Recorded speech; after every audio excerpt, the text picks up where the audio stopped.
थेट जाऊया जळगावमध्ये। जळगाव जिल्ह्यात उन्हाचा कडाका खूप वाढलाय। 4 वर्षांनंतर पहिल्यांदाच उष्णतेची लाट आली आहे। पारा 43.7 अंशांवर पोहोचलाय। उत्तर भारतातील कोरड्या वाऱ्यांमुळे ही स्थिती निर्माण झाली आहे। याचाच आढावा घेतलाय आमचे प्रतिनिधी संजय महाजन यांनी। पाहूया। जळगाव जिल्ह्यात काही दिवसापासून तापमानाचा पारा फार मोठ्या प्रमाणात वाढतो आहे। आजचं तापमान 44 अंशावर या ठिकाणी गेलेलं आहे।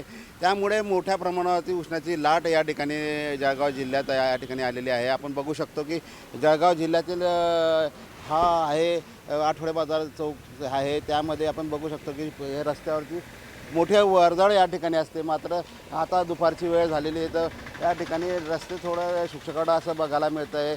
काहीशी वर्दळ या ठिकाणी आहे। मात्र उष्णतेची लाट असल्यामुळे बरेचसे लोक दुपारी 11 नंतर बाहेर निघण्यासाठी तयार नाही आहे। जळगाव जिल्हा सामान्य रुग्णालयामध्ये उष्णता कक्ष या ठिकाणी निर्माण करण्यात आला आहे।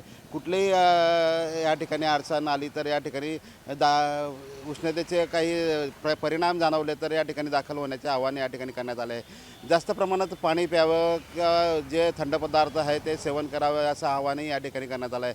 त्यामुळे जळगाव जिल्ह्यात आज मोठ्या प्रमाणात उष्णतेची लाट या ठिकाणी बघायला मिळते आहे। संजय महाजन, साम टीव्ही, जळगाव।